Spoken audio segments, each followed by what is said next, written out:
Student, welcome to O level GS Adda YouTube channel.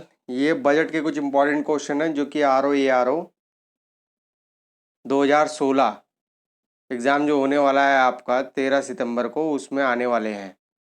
ठीक है। पहला क्वेश्चन ये है कि कृषि और सिंचाई ग्रामीण विकास के लिए कितने सूत्री योजना बनाई गई है। तो इसका उत्तर है 16 सूत्री। ठीक है, 16 सूत्री योजना बनाई गई है कृषि और विकास के लिए। केज और पेन कल्चर संबंधित है, किससे संबंधित है? मछली उत्पादन से संबंधित है। ये टर्मिनोलॉजी केज और पेन कल्चर आपकी मछली उत्पादन से संबंधित है। अगला क्वेश्चन है कि 2024-25 तक मत्स्य निर्यात को कितने लाख करोड़ तक पहुंचाना है। तो इसका उत्तर है 1 लाख करोड़ तक। ठीक है। पशुओं में होने वाली बीमारी खुर और मुंहपका तथा ब्रूलोसिस किस वर्ष तक समाप्त किया जाएगा? 2025 तक इसका रखा गया है लक्ष्य। ठीक है, 2025 तक ये लक्ष्य रखा गया है बजट में। मोस्ट इंपॉर्टेंट क्वेश्चन है। रेमिनेंट जो होते हैं आपके चबाने वाले जानवर में, उनमें होती है।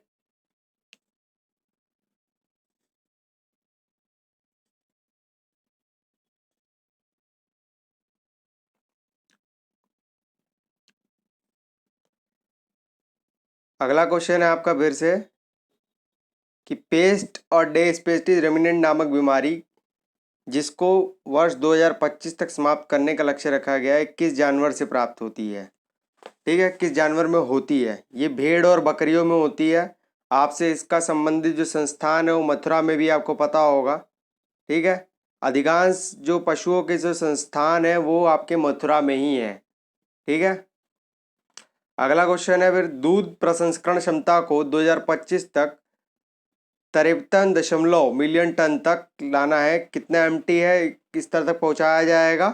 इसका जो प्रोडक्शन रखा गया है 108 million ton.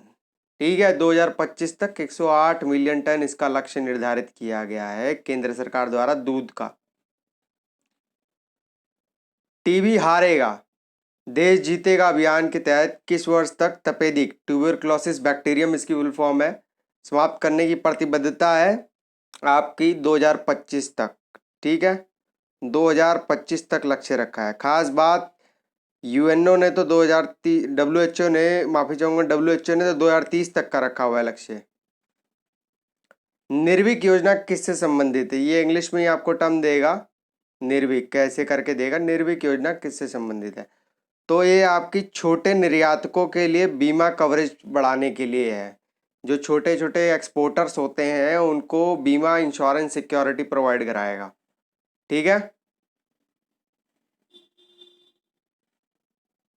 Triple P model के माध्यम से कितनी यात्री ट्रेनों का संचालन होगा आने वाले समय में? 150 ट्रेनों का। ठीक है, 150 ट्रेनें आपकी पब्लिक प्राइवेट पार्टनरशिप मॉडल पे चलाई जाएंगी। भारतीय रेलवे की उपलब्धियों में क्या सही है? ठीक है,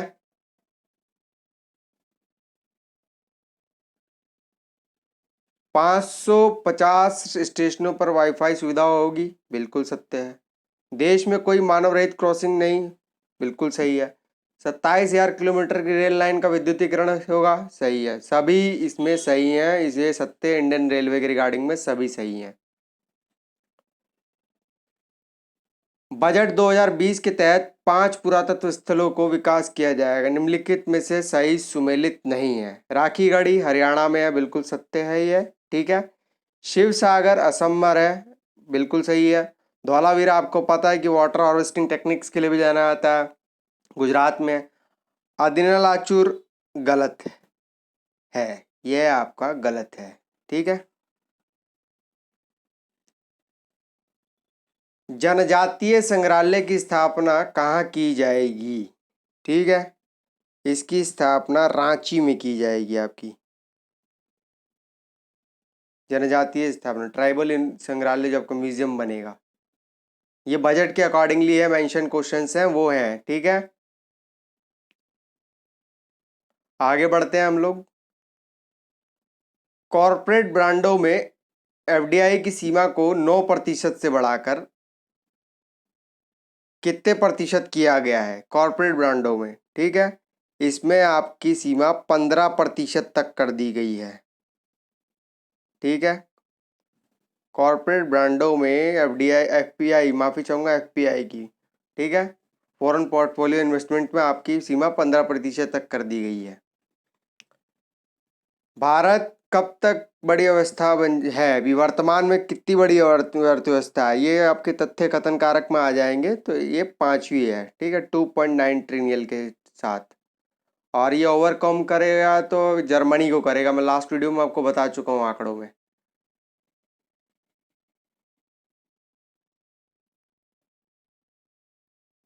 वर्ष 2016 से 6 से 16 के दौरान कितने करोड़ लोगों को गरीबी रेखा के बाहर लाया गया है।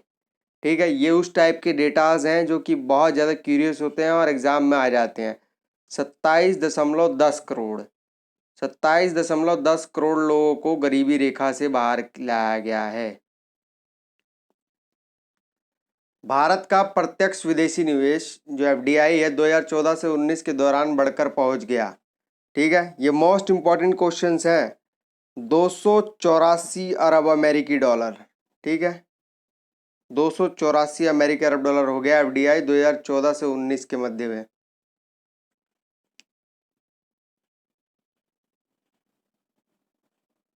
आम बजट 2020-21 में नई शिक्षा नीति के अनुसार मार्च 2020-21 तक कितने उच्च शिक्षण संस्थान मार्च 2021 तक शुरू हो जाएंगे।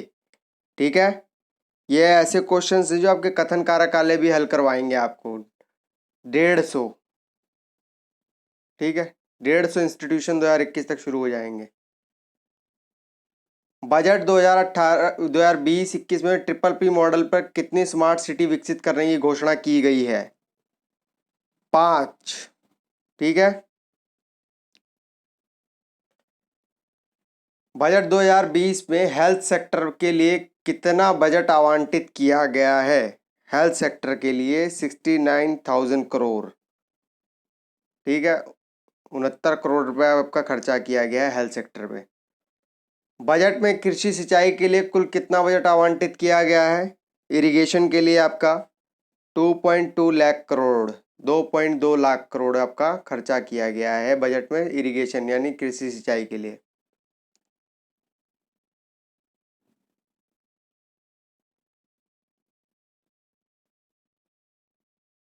बजट 2020-21 में केंद्र सरकार ने राजकोषीय घाटे का लक्ष्य कितना प्रतिशत रखा है। बहुत बार ये क्वेश्चन रिपीट होगा और कई बार आएगा। 3.5 रखा है 2020-21 में, ठीक है, अनुमानित 3.3 था। बीईओ में देखिए पूछ भी लिया गया, ब्लॉक एजुकेशन ऑफिसर में। ठीक है, बैंकों में पैसा जमा कराने वालों के लिए इंश्योरेंस कवर 1 रुपये से बढ़ाकर कितने रुपए कर दिया गया है आपका। 5 लाख रुपए आपका, ठीक है, ये नहीं है, ये नहीं है, ये नहीं है, 5 लाख रुपए की आपकी सीमा कर दी है इंश्योरेंस कवर की। बजट 2020 में महिला बाल विकास क्षेत्र में पोषण के लिए कितनी राशि आवंटित की गई है आपकी।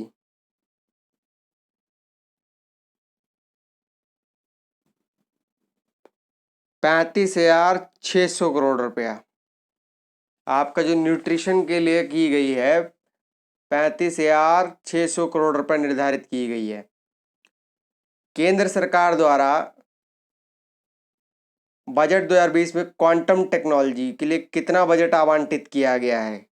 क्वांटम जो आपके कंप्यूटर टेक्टिक्स में यूज होते हैं वहां पर, इसका आपका 8,000 करोड़ रुपए आपका क्वांटम में दिया गया है,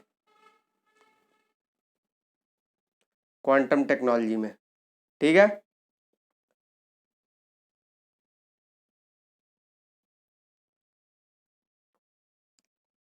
बजट में शिक्षा के क्षेत्र में कितने रुपए आवंटित किए गए हैं आपके।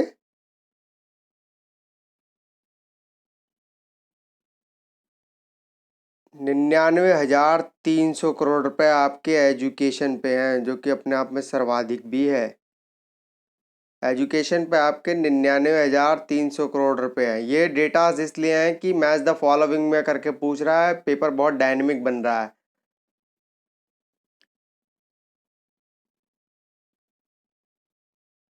बजट 2020 के भाषण में वित्त मंत्री द्वारा किसानों को अपनी फसल जल्द से जल्द बाजार में पहुंचाने के लिए किस नाम से नई योजना का आरंभ किए जाने की घोषणा की गई है? आपका कृषि उड़ान योजना। ठीक है। और धन लक्ष्मी योजना मैंने आपको बता दिया है पहले ही लास्ट वीडियो में कि महिला किसानों के लिए है। ये आपका कृषि उड़ान योजना, आपका इसका नाम पता होना चाहिए आपको।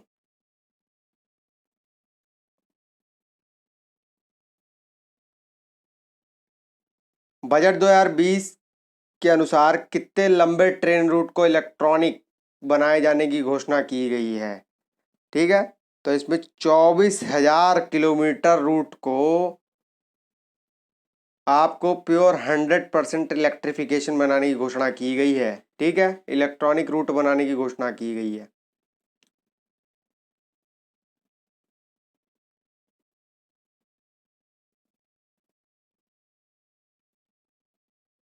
और यह अंतिम प्रश्न आपका, बजट 2020-21 में केंद्र सरकार ने नॉमिनल जीडीपी ग्रोथ रेट कितना रहने का अनुमान लगाया है? नॉमिनल जीडीपी ग्रोथ रेट आपका 10%।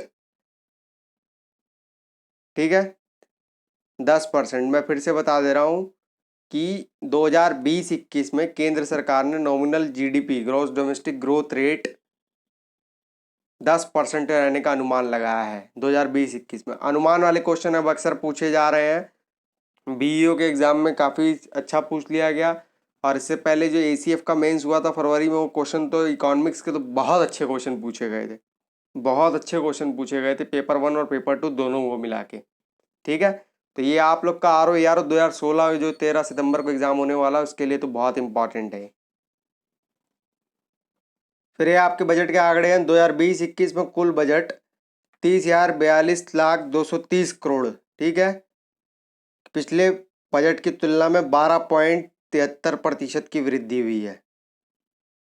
ठीक है, 12.73 की वृद्धि हुई है आपकी इसमें बजट में। ठीक है,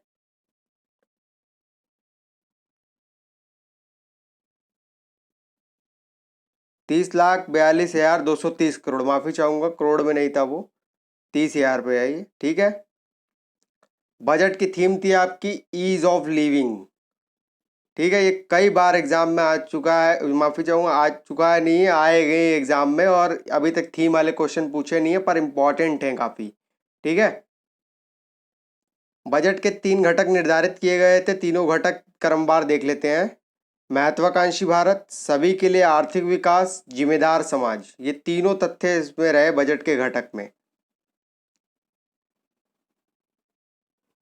सर्वाधिक व्यय वाली मद कौन सी रही थी? करों व शुल्कों में राज्यों का हिस्सा 20%, ब्याज अदायगी 18% और केंद्रीय योजनाएं 13%। सर्वाधिक व्यय वाली मदें, आपका आय और व्यय मदों का जो संकलन होता है उसी को तो बजट बोलते हैं। ठीक है, 112 में जिसको वार्षिक वित्तीय विवरण विवरण बोला जाता है, और स्टेट में 202 में आ जाता है अनुच्छेद में। ठीक है, तो इसमें सर्वाधिक व्यय हुआ है करों एवं शुल्कों में राज्यों का हिस्सा 20%। और सर्वाधिक आय प्राप्ति किया किससे हुई है? उधार व अन्य देयताएं से। ठीक है, और उसके पश्चात निगम कर से हुई है 18%, फिर हुई है जीएसटी से 18%। ठीक है, राज्यों में अब सबसे बड़ा हिस्सा कॉर्पोरेट वो टैक्स ना होके आपका हो गया है इसका जीएसटी, आईजीएसटी लग जाता है वहाँ।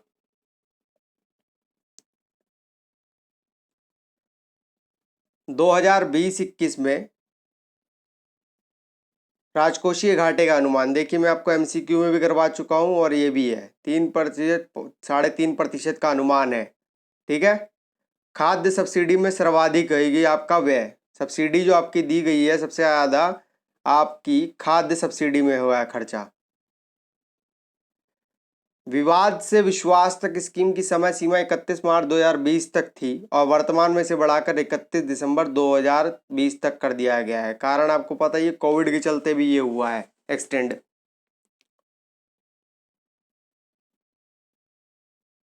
पीएम कुसुम योजना के तहत 20 लाख किसानों के पंपों को सोलर पंप से जोड़ा जाएगा। ठीक है, 20 लाख किसानों के कुसुम योजना ये आपकी पूछ ली है। ठीक है, कुसुम योजना के अंतर्गत 20 लाख किसानों के पंप को सोलर पंपों से जोड़ा जाएगा। धन लक्ष्मी योजना महिला किसानों के लिए है।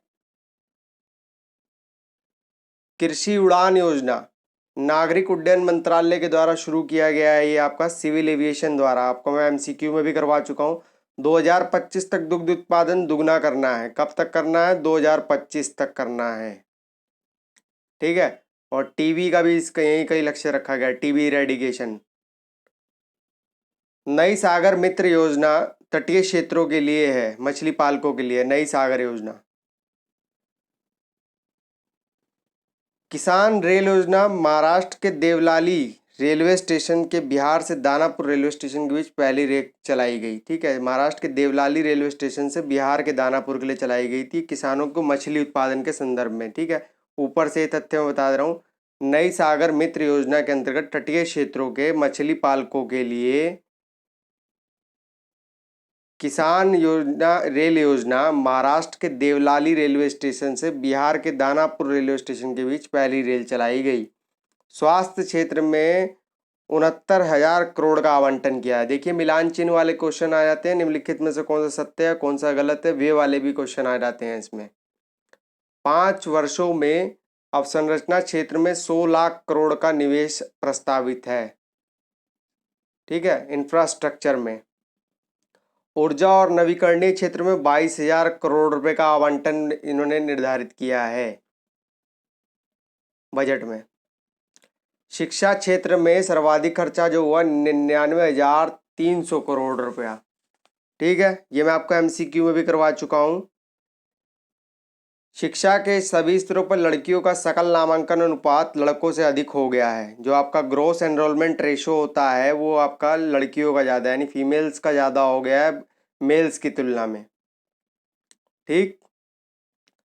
5 पुरातात्विक स्थलों को आइकॉनिक स्थल बनाना है। देखिए, आपको एमसीक्यू इसीलिए मैंने पहले करवाए थे। राखीगढ़ी आपका हरियाणा में है, बिल्कुल सत्य है। हस्तिनापुर आपका यूपी में है। शिव सागर असम में है। धौलावीरा गुजरात में है। आदिलाचूर आपका तमिलनाडु में, ना कि केरल में। वहाँ केरल में आपको दर्शाया गया था। लोथल में एक पोत संग्रहालय की स्थापना की जाएगी। सर्वाधिक बजट आवंटन वाली योजना आपकी प्रधानमंत्री किसान सम्मान निधि है, 75,000 करोड़ रुपए की। ठीक है, प्रधानमंत्री किसान सम्मान निधि है, ये 75,000 करोड़ रुपए की सर्वाधिक व्यय वाली योजना है। ये बिल्कुल अलग फैक्ट है। लोथल में एक पोत संग्रहालय स्थापित किया जाएगा। आपको पता है लोथल डॉकयार्ड है गुजरात में, जो कि पुर्तगाल के सहयोग से अभी दोबारा पुनः स्थापित किया जा रहा है, इसमें परिवर्तन करके। सर्वाधिक बजट आवंटन किस मंत्रालय को किया गया? सबसे ज़्यादा रक्षा, मिनिस्ट्री ऑफ डिफेंस ने इस बार सबसे ज़्यादा खर्चा किया है, हाईएस्ट है ये अपने आप में एक्सपेंस में।